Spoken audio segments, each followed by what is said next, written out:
Associate with those who will make you a better person. Welcome those whom you, in turn, can improve. As we move through life, we encounter all kinds of people. Some lift us up, inspire us, make us better, and help us see the world in ways we couldn't on our own. But then there are others who pull us down, drain us, and divert us from our path. In Stoicism, one of the greatest strengths is understanding when it's time to let certain people go, to walk away quietly, with purpose and dignity, all in the name of peace. Letting people go doesn't have to be dramatic, loud, or angry. A wise person, guided by the Stoic principles of self-respect, strength, and tranquility, knows that sometimes the most powerful response is a silent one. The Stoics believed that peace isn't a luxury, it's a necessity. Marcus Aurelius wrote about the power of guarding our inner world, of not allowing negativity, disrespect, or exploitation to take root within us. He taught that we should stand firm, holding to our principles and boundaries regardless of others' reactions. Today, we'll discuss 3 types of people a Stoic might choose to distance from silently and calmly for the sake of their own peace, purpose, and growth. Whether you're looking for peace in your relationships, strength in your boundaries, or a life guided by purpose rather than others' expectations, you're in the right place. Let's explore the Stoic approach to creating space for what truly matters and letting go of what doesn't. Stick around, because by the end, you'll have a clearer understanding of the silent strength that comes from choosing your peace. Let's get started. Recognizing who drains and who lifts peace isn't just a quiet moment. It's a steady state we cultivate through careful choices about who and what we allow into our lives. For the Stoics, peace was foundational to a well-lived life. Marcus Aurelius emphasized protecting our inner world, building an inner fortress against disruptions. In our fast-paced world, defending that inner calm is challenging. Often, it's not the major crises that drain us, but rather subtle daily interactions with people who pull us off track. Epictetus, who endured much hardship, understood that peace isn't about controlling external events, but about choosing how close we allow people or situations to get. For the Stoics, cultivating peace was a personal responsibility, even if it meant making difficult decisions about the people around us. Why do we let our peace slip away so easily? Often, we feel obliged to be available to everyone, fearing conflict or disappointment. But Stoicism teaches that this isn't sustainable and doesn't honor our own journey. Allowing just anyone into our inner world shows a lack of self-respect. And for Stoics, protecting peace is a form of self-respect. Seneca cautioned that others' negativity or drama could infiltrate our minds, disrupting our calm and steering us away from what truly matters. The Stoic approach to peace doesn't mean isolating ourselves. It's about being intentional, asking if a relationship or commitment supports our purpose. If it doesn't, it's wise to step back, not out of anger, but out of clarity. Peace is about aligning our lives with our values and releasing what distracts us from them. Imagine treating your mind as a sacred space that deserves to be filled with clarity and purpose. Just as we care for our physical health, we should avoid filling our minds with others' chaos. Marcus Aurelius would remind us to examine each interaction and decide if it brings calm or disrupts it. This isn't selfish. It's about preserving our energy to live authentically. Setting boundaries to maintain inner peace. Setting boundaries is crucial to maintaining inner peace. The Stoics viewed boundaries not as barriers made of resentment, but as respectful limits that say, "This is where I end, and you begin." Epictetus advised never to compromise our inner calm for others. Saying no or stepping back isn't about rejection, but about preserving the space necessary for personal growth. When we set boundaries, we affirm our values. Some may misinterpret these actions as cold, But Stoics like Marcus Aurelius knew that we're only responsible for our actions, not others' reactions. True peace comes from acting in line with our values, regardless of others' interpretations. A vital aspect of Stoic peace is letting go of the need to justify ourselves. When we choose peace, we often feel compelled to explain or defend our choices. But Stoicism teaches that self-approval is enough. Seneca encouraged avoiding over-communicating our virtues, reminding us that our boundaries need no validation from others. Knowing a choice supports our peace is reason enough. By embracing this path, we allow space for relationships and activities that truly nourish us, freeing our energy from managing drama or explaining ourselves. Instead, we focus on people who respect our values and on pursuits that align with our purpose. This is where genuine peace thrives, surrounded by connections and activities that reflect who we truly are. Let's delve into 3 types of people from whom it may be wise to distance yourself quietly and with composure. 1. The perpetual negative thinker.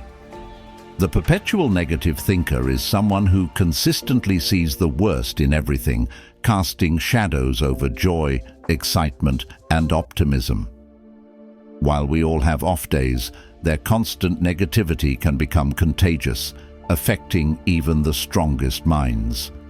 Epictetus highlighted that we become what we give our attention to, underscoring the Stoic belief in guarding our inner environment. When we expose ourselves to persistent negativity, it can lead us to doubt our own path, eroding confidence and resilience. Stoicism emphasizes that peace and clarity come from maintaining a healthy mental space, free from unnecessary negativity. Though some may argue that negative thinkers are simply realistic, Stoicism makes a clear distinction between realism and pessimism. Realism involves seeing things objectively, without fear or exaggeration. Pessimism, however, expects the worst without evidence, creating self-imposed obstacles. Marcus Aurelius noted, "Reject your sense of injury, and the injury itself disappears," pointing out that focusing on negativity invites unnecessary suffering. Perpetual negative thinkers distort our perception of what's possible, making even simple goals feel insurmountable over time. Negativity plants seeds of doubt that can grow into insecurities and fears, hindering personal growth. Seneca advised associating with those who inspire and uplift, as negative thinkers create an environment of limitation and fear. However, distancing oneself from negativity doesn't imply a lack of compassion. Stoicism teaches the importance of boundaries, allowing us to protect our peace without resenting others. Epictetus reminds us that we are only responsible for our own thoughts and actions, not for changing someone else's mindset. By limiting our exposure to negativity, we respect our well-being, ensuring that our goals remain unburdened by others' fears. Imagine the mind as a clear pond, calm and reflective. Each time a negative thinker shares doubts or complaints, it's like tossing a stone into the pond, creating ripples that disturb the peace. One stone might be manageable, but constant disruptions prevent the pond from settling. To protect our inner peace, Stoicism advocates practical measures like setting boundaries and choosing not to share dreams with those who consistently doubt. It's not about rejecting others, but about preserving a space where purpose and joy can flourish without interference. In distancing from negativity, we often find our outlook lightens, becoming more open and hopeful. Stoicism doesn't ignore challenges. It encourages focusing on what we can control and cultivating what is good and meaningful. By protecting our peace, we create a nurturing environment for optimism and resilience, enabling us to face real challenges without being weighed down by others' imagined fears. A Stoic recognizes that choosing to step back from a perpetual negative thinker is about honoring one's own journey. Life naturally presents challenges. Adding unnecessary burdens from those who see only obstacles detracts from our strength. Calmly distancing ourselves from negativity is not a rejection of others, but an acceptance of our need for peace to thrive. By prioritizing inner clarity and purpose, we ensure that we remain on a path aligned with what truly matters. 2. The kindness exploiter. The kindness exploiter is someone who views your generosity as a resource they're entitled to. Initially, they may ask for small favors, leaning on you in times of need, which, as a caring person, you're happy to provide. However, over time, it becomes apparent that this support is one-sided. Your kindness, rather than being appreciated, is expected, and when you need support, they're nowhere to be found. Stoic wisdom encourages us to recognize and address these imbalances, not out of resentment, but from self-respect and the need to preserve our well-being. Seneca emphasized that we wouldn't give all our money away to anyone, so why should we deplete our emotional energy on people who only take without reciprocating? In Stoic philosophy, kindness is a virtue, a strength, but it's also meant to be practiced with wisdom. Epictetus taught that kindness should align with our principles and be shared with caution to avoid exploitation. When someone constantly sees your kindness as a weakness to be used, they're not valuing you as a person, but as a resource. These individuals may subtly make you feel obligated, reminding you of past favors, appealing to your empathy, and often using guilt to sway you. Stoicism, however, teaches us to see through such tactics. Marcus Aurelius reminded us that we are each responsible for our own lives, choices, and happiness. Helping others is good, but it isn't our duty to bear the entire burden of another's life, especially if they are capable of standing on their own. Setting boundaries with kindness exploiters can feel challenging, as it may seem contrary to being compassionate. However, Stoicism teaches that boundaries are necessary to protect our well-being. Epictetus emphasized the importance of self-sufficiency, urging us to recognize when someone's reliance on us disrupts our peace. Helping others should be fulfilling, not draining. If a relationship consistently costs us more than it gives, then something is out of balance.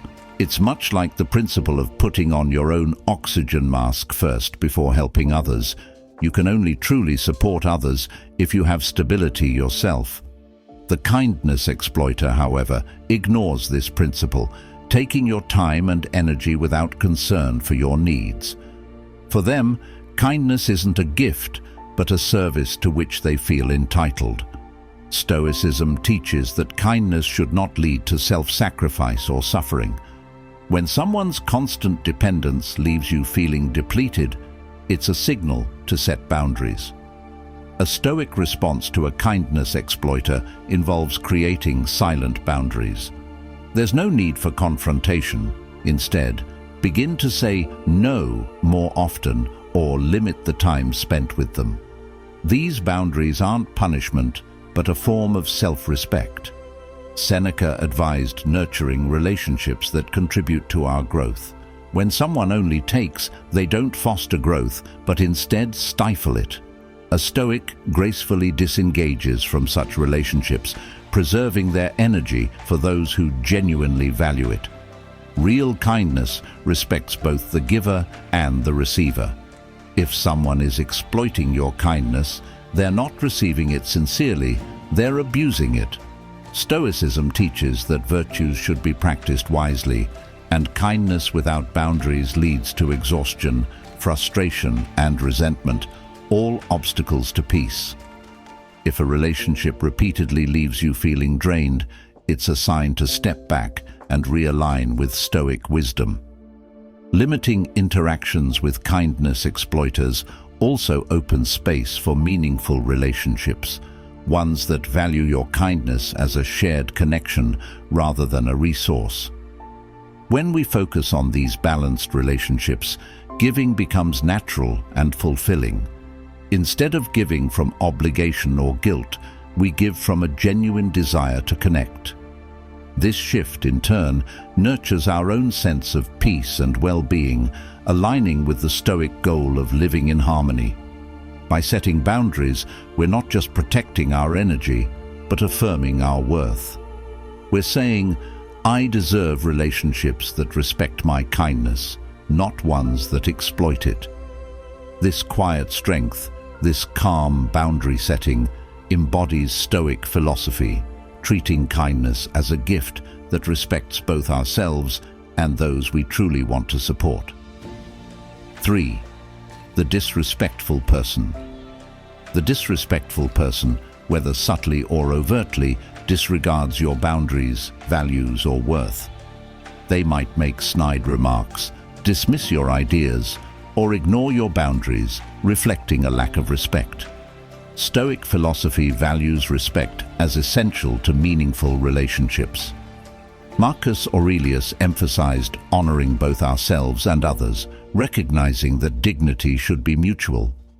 When someone fails to uphold this, Stoicism encourages us to reassess their role in our lives, as respect cannot be demanded, but should be freely given. Epictetus's advice to know who you are reminds us to protect our worth by not allowing anyone to make us feel less. Disrespect erodes self-esteem over time, often through a series of small, dismissive acts. It could be a friend who interrupts, a family member who downplays achievements, or a colleague who takes credit for your ideas. These small instances accumulate, creating a sense of being undervalued. Instead of responding with resentment, Stoicism teaches us to recognize the disrespect and make conscious choices about our relationships. Marcus Aurelius's reminder to be unlike him who performed the injury urges us not to retaliate, but to calmly distance ourselves from negativity. For Stoics, self-respect is non-negotiable, grounded in the belief that every individual has intrinsic value. Seneca advised seeking relationships that support and uplift, not those that undermine our efforts to live virtuously. Disrespectful people fail to see or honor our efforts, leaving us feeling diminished. Staying around them risks internalizing their low regard for us. Stoicism teaches us that we can't control others, only our responses. When dealing with disrespect, a Stoic wouldn't retaliate, but would instead assess the relationship with clarity. Epictetus emphasized accepting what we can't change and acting within our power, which includes distancing ourselves from those who undermine our peace. Setting boundaries is an act of self-respect. It doesn't need to be dramatic. Stoics believe in quiet, calm detachment, letting actions speak louder than words. By distancing ourselves, we assert, I know my worth, and I won't let anyone diminish it. This strength preserves our peace and dignity. Sometimes setting boundaries with people we care about can be difficult, but Stoics believe that love and respect must coexist. If someone is consistently disrespectful, they aren't valuing the relationship in a way that aligns with our self-worth. Stepping back creates space for relationships that are respectful, supportive, and fulfilling. A Stoic accepts reality as it is, not as they wish it to be. If someone disregards our boundaries or values, we must recognize that we can't change them. We are here to honor our own dignity, not to convince others of our worth. By letting go of disrespectful people, we commit to a life that reflects respect, dignity, and kindness. Stoicism teaches that removing disrespectful influences reclaims our power and peace. By setting a standard for our lives, we attract people who respect and uplift us, creating a life filled with integrity and mutual respect. This is the essence of Stoic wisdom, living with self-respect, surrounded by those who honor our worth, while holding firm to an unshakable sense of self. The wisdom of silent boundaries. Silent boundaries are a powerful tool for preserving our peace and energy without the need for confrontation or explanation. Stoic philosophy views boundaries not as aggressive acts, but as quiet self-respect. Marcus Aurelius encouraged standing firm in our values, creating a personal space that aligns with who we are. Silent boundaries allow us to protect this space, letting us focus on what nurtures us while gently moving away from what doesn't. Epictetus taught that we can't control others, only our responses. Silent boundaries embody this by setting limits without the need to argue or justify. These boundaries don't require shutting people out. Instead, they are about choosing who we allow close to our inner lives. They're not about punishing others, but about maintaining our own tranquility. As Seneca noted, we often suffer more in our minds than in reality. Practicing silent boundaries frees us from the responsibility of managing others' reactions, allowing us to focus on decisions that support our peace. In Stoic wisdom, silence is active restraint, a choice to avoid unnecessary conflict while preserving our dignity and inner calm. Silent boundaries help us value our well-being more than others' expectations. Marcus Aurelius valued silence as a quiet strength, where choosing peace over chaos becomes an assertion of self-worth. We don't need to fight every battle. Some are won simply by not engaging. Silent boundaries are a testament to our value, asserting that we prioritize our peace over validation. These boundaries might mean not answering a stressful call, declining invitations that bring negativity, or limiting time with draining individuals. Each boundary is personal and aligns with our unique needs, respecting our energy and inner state. Silent boundaries also reveal who respects us. Those who accept them show genuine care, while those who resist highlight their own lack of respect. This quiet sorting leads us toward meaningful relationships with people who uplift rather than drain us. As Seneca advised, we should surround ourselves with those who make us better, and silent boundaries help us naturally gravitate toward these connections. Setting silent boundaries builds self-trust, freeing us from seeking permission to protect our peace. Marcus Aurelius saw each person as their own inner fortress, strongest when anchored in quiet confidence. Silent boundaries become a way of affirming self-respect, showing we care about our well-being, even if it's misunderstood by others. This sense of freedom allows us to act without needing external approval, a key to living according to our values. Practicing silent boundaries also makes us more attuned to respecting others' boundaries. Stoicism isn't just about creating space for ourselves, it's also about valuing others' needs for peace. We learn to let go, granting others the freedom to live as they choose, fostering healthier relationships grounded in mutual respect. By setting silent boundaries, we redirect our energy from managing others' expectations to pursuing our goals and growth without the burden of explanation. We reclaim mental and emotional energy, freeing us to focus on our purpose, virtues, and self-understanding. In this way, silent boundaries become more than a relational tool. They reflect a commitment to living with clarity, intention, and self-respect. And remember this: true strength isn't always loud. Sometimes it's in the quiet decisions, the silent boundaries, and the calm steps we take to protect our peace.